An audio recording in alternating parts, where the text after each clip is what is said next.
गलतियां सबसे होती हैं, बट एक नार्सिसिस्ट और एक अनदर सोल में क्या फ़र्क होता है वो मैं आपको बताती हूँ। नार्सिसिस्ट क्यों नार्सिसिस्ट है? बिकॉज जो कुछ भी वो बिहेव करता है वैसा सब कुछ हमने भी कभी ना कभी अपनी लाइफ में बिहेव किया है, डजेंट मैटर, लेकिन हमने रियलाइज़ किया है, आफ्टर दैट हमने हीलिंग की तरफ कदम बढ़ाया है, हमने खुद में प्रॉब्लम देखा है। नार्सिसिस्ट दूसरे में प्रॉब्लम देखता है, हर वक्त उसका पूरा जीवन दूसरों में प्रॉब्लम्स ढूंढने और अपना सॉल्यूशन अपने अंदर नहीं बल्कि दूसरों में देखने में चला जाता है। उसके दुख के लिए हमेशा कोई और जिम्मेदार है, उसकी खुशी के लिए हमेशा कोई और जिम्मेदार है, उसके हर्ट के लिए हमेशा कोई और जिम्मेदार है, उसके फेलियर के लिए हमेशा कोई और जिम्मेदार है। ये नहीं हो सकता, ठीक है ना। अगर आप अपनी जिम्मेदारी लेते हैं और अपने आप को हीलिंग की तरफ बढ़ाते हैं तो आप कभी भी एक नार्सिसिस्ट की डेफिनेशन में फिट नहीं होते हैं, क्योंकि नार्सिसिस्ट कभी हीलिंग को चूज़ नहीं करते हैं। In their eyes they are always perfect. Ego problems तो आपको भी रही हैं, मुझे भी रही हैं, हम सबको कभी ना कभी रही हैं, ठीक है ना। हम सभी कमियों के पुतले हैं, लेकिन क्या जब उसे पहचान लिया तो हम चाहते हैं, डेस्परेटली चाहते हैं कि भाई अब ठीक है हमारे साथ ये प्रॉब्लम हो गया, ईगो मेरा प्रॉब्लम है, बट वो अब जाना चाहिए, निकलना चाहिए, बिकॉज समवेयर मेरी सोल को ग्रो करना है, ठीक है ना। मुझे ग्रो करना है, मेरी सोल को ग्रो करना है। एक नार्सिसिस्ट ऐसे नहीं देखता है चीज़ों को, ठीक है ना। वो हमेशा आपको बोलेगा सुधरने की ज़रूरत आपको है, उसके साथ कभी कोई प्रॉब्लम नहीं है, वो परफेक्ट है। वो अपना एक जो रियलम है जहाँ का बादशाह वो खुद है, वहाँ पर वो बिल्कुल परफेक्ट है। उस किंगडम का राजा वो है, ठीक है ना। उस किंगडम का न्यायाधीश वो है, सज़ा वही दे देता है और वही पनिशमेंट निर्धारित कर देगा और वही गुनाह कर देगा, मतलब निर्धारित जो भी वो सब वो कर देगा, ठीक है। आपको वो उम्मीद करता है कि आप बस सहने को तैयार रहें, ठीक है ना। आप हमेशा यू ऑलवेज बी रेडी, जो भी मैं देना तुम्हें चाहूँगा, जब मेरी मर्जी होगी, जो जैसा मैं देना चाहूँगा, you have to be ready. इसलिए अगर आप पहचान चुके हैं अपने आसपास किसी भी ऐसे इंसान को जो ना हीलिंग के लिए तैयार है, ना चेंज होने के लिए तैयार है, ना अपने बिहेवियर पैटर्न्स को थोड़ा बहुत भी मोल्ड करने के लिए तैयार है, बल्कि वो एक जिद पे अड़ा है कि वही सही है, तो उस पर्सन को कट ऑफ करिए। अपनी हीलिंग के लिए, अपनी ग्रोथ के लिए, अपनी जर्नी के लिए, अपनी वेल बीइंग के लिए, ठीक है ना, आपकी इमोशनल फिजिकल वेल बीइंग के लिए आप उस पर्सन को जाने दीजिए। कोई भी सोल बुरी नहीं होती है, ठीक है ना। बस अपनी अपनी जर्नी के अलग अलग चरण में होते हैं, ठीक है ना। तो प्रोसेस में है, वो भी प्रोसेस में है, इस बर्थ में नहीं तो किसी बर्थ में। देखिए कितना कर्मा एक्यूमुलेट कर रहे हैं अपने नार्सिसिस्टिक बिहेवियर के द्वारा, तो किसी ना किसी बर्थ में, इस बर्थ में नहीं तो किसी ना किसी बर्थ में उनका अपना सोल क्लिनजिंग होगा, उनका अपना जो भी जर्नी होगा वो होगा। उनके लिए, उनकी इवोल्यूशन के लिए आपको अपने आप को झोंकने की कोई ज़रूरत नहीं है, कोई भी ज़रूरत नहीं है, बिलीव मी। आपको अपने आप को सेक्रीफाइस करने की कोई ज़रूरत नहीं है, आपको अपने आप को पुट डाउन करने की कोई ज़रूरत नहीं है ताकि वो एलिवेट हो सकें। कुछ भी आपको out of the way extra उनके लिए करने की ज़रूरत ही नहीं है। इनफैक्ट आपको तो कुछ करने की ज़रूरत नहीं है, आपको सिर्फ उनको अपनी ऑरा से फ्री करना है, ठीक है। और जब आप ऐसे किसी रिलेशन में हैं, ऐसे किसी पर्सन के साथ हैं, तो आपके सारथी सिर्फ भगवान ही हो सकते हैं, ठीक है ना। आपको इंसान और कोई नहीं बचा सकते, ठीक है ना। आपको सिर्फ और सिर्फ भगवान आपका सारथी हो सकते हैं उस टाइम पर, ठीक है। ऑलवेज आस्क फॉर हेल्प, मिल जाएगी, मिलती है। बहुत बहुत डीप कर्मा के भुगतान के लिए आपको ऐसा पर्सन मिलता है अपनी लाइफ में। आप उस सोल को ब्लेस करिए, ठीक है ना, और अपनी जर्नी को सेपरेट करिए। कर्मा को सेटल करिए और अपनी जर्नी को सेपरेट करिए। आप सेपरेट बीइंग हैं, आप सेपरेट सोल हैं। उनका कैसा होता है ना, उनको आपकी ज़रूरत है अपनी कंफर्टेबल लाइफ को चलाने के लिए, ठीक है, अपनी लाइफ को कंफर्टेबली चला सके, इसके लिए उनको सिर्फ आपकी ज़रूरत है।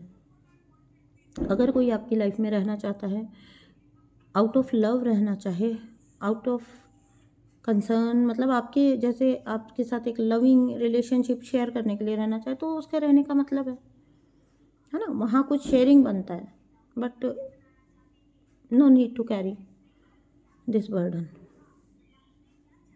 There is no need to carry.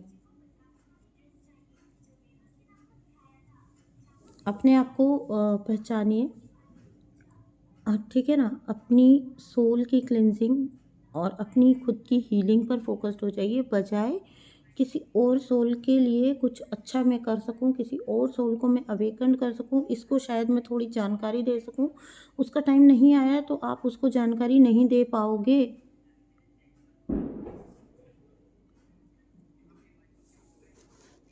ठीक है ना, आपको नहीं बनना सारथी, आप अपना सारथी ढूंढ लीजिए, ठीक है, वो एक ही है। कैसे आपको पकड़ के निकाल के आपको सेफ जगह पे पहुंचा देंगे, आपको पता भी नहीं चलेगा। And always surrender to divine, ठीक है ना, और कभी भी उस एनर्जी को भी हमेशा ब्लेस करिए। उसने आपकी अवेकनिंग में बहुत ज़्यादा मदद की है, उसने अपना एक पूरा बर्थ लगा दिया है सो दैट आपकी अवेकनिंग हो सके। हमें यही सोच के चलना है कि वो आपको आपका कर्मा रिलीज करवाने के लिए आपकी जर्नी का हिस्सा बना, ठीक है ना। सोचिए उसने कितना गंद उठाया,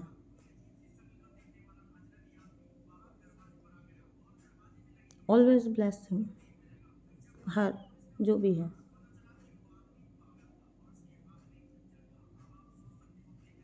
ना। यहाँ के बाद आप फ्री होने वाले हो, ठीक है। इन लोग का भी कई बर्थ बाकी हैं, कई बर्थ बाकी हैं। इसके बाद आपका अगर कोई बर्थ होता भी है इफ़ पॉसिबल, तो वो बहुत एक अलग ही टाइप का होने वाला है, जहाँ आप एक बहुत बहुत ह्यूज सोल पर्पस के साथ आओगे, ठीक है ना, और बहुत मतलब एक अलग ही लेवल का वो बर्थ होता है, ठीक है। तो बहुत बार मुझे ये ड्रीम आया है, ठीक है ना, बहुत बार मुझे ये ड्रीम आया है जहाँ पर ट्रेन में हैं और यात्री हैं और बहुत सारे यात्री हैं और I am the next to depart, ठीक है ना, डिपार्चर के लिए उतरने के लिए नेक्स्ट बारी है, और इन लोग को आगे भेज दिया जाता है गाड़ी में, जबकि I have to leave now. तो यहाँ से समझ सकते हैं हम लोग कि इन सब लोग को अब आगे जाना है, शेयर करना है एक दूसरे के साथ। पता नहीं, आई डोंट नो कितने बार, कोई नहीं जानता यूनिवर्स के रहस्यों को। एकमात्र आपके सहायक यूनिवर्स ही हो सकते हैं, एकमात्र। और एक बात याद रखना, अगर आप एक स्पिरिचुअल पर्सन हो, अगर आप एक डिवाइन सोल हो, ठीक है ना, कभी भी इंसानों की तरफ मदद के लिए मत देखना, मत देखना, नहीं मिलेगी, वो करने नहीं दी जाती आपकी मदद। इसका एक बहुत सिंपल सा रीज़न समझा देती हूँ। जिस तरह अब आपको बुरे कर्म नहीं करने दिए जाते, गलत कर्मा नहीं क्रिएट करने दिए जाते, जिस तरह आपको अभी अब कुछ गलत करने की हिम्मत भी नहीं चलती, आपको ऐसा बना दिया जाता है स्पिरिचुअल जर्नी में कि आप अपने विचारों तक में गलत नहीं करते हो, ठीक है। तो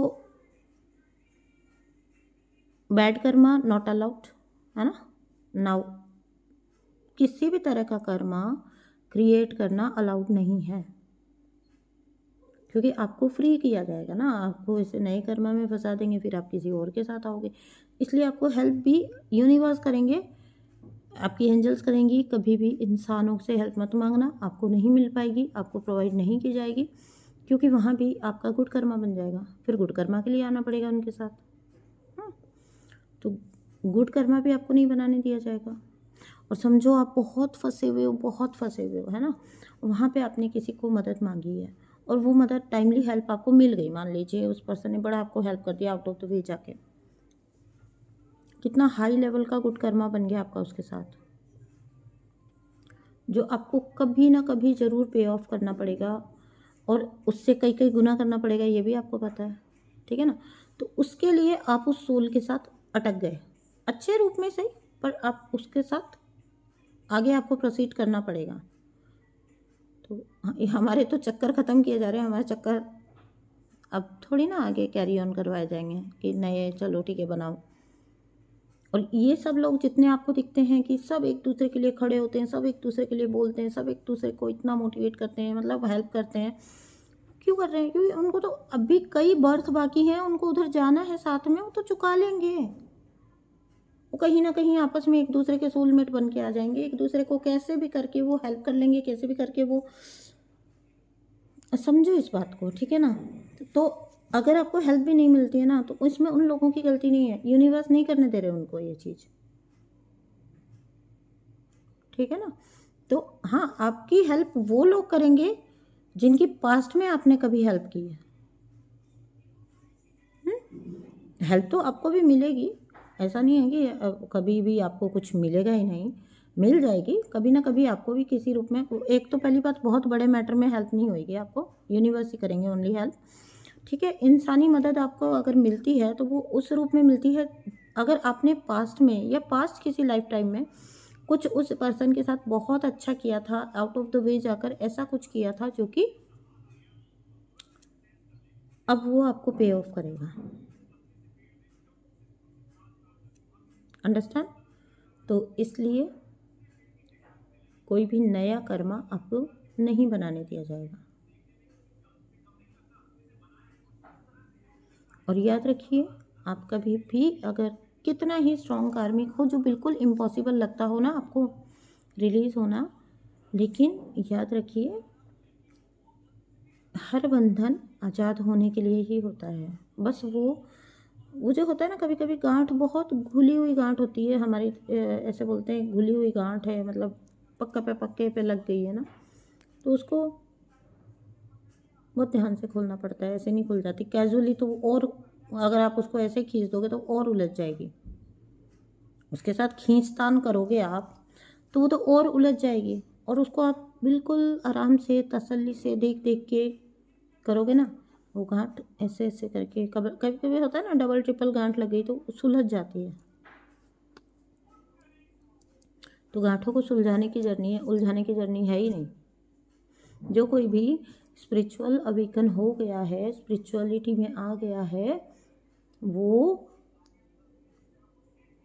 अब पार लगेगा और दुनिया की कोई ताकत उसको रोक नहीं पाएगी, ठीक है ना। तो चाहे कार्मिक हैं, चाहे नार्सिसिस्ट हैं, चाहे आपके सोलमेट हैं, कोई भी आपकी जर्नी में, इसीलिए कहती हूँ सोलमेट भी आते हैं तो वो आपके एक स्पेसिफिक टाइम पीरियड के लिए आते हैं, ठीक है ना।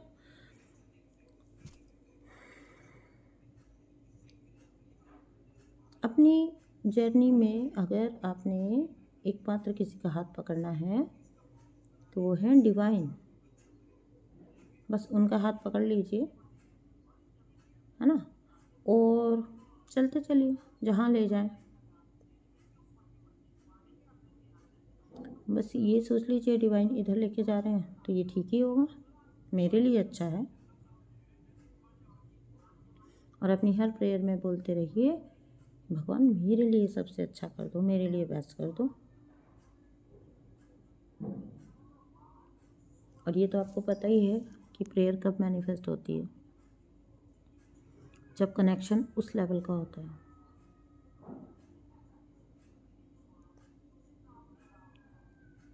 ठीक है ना।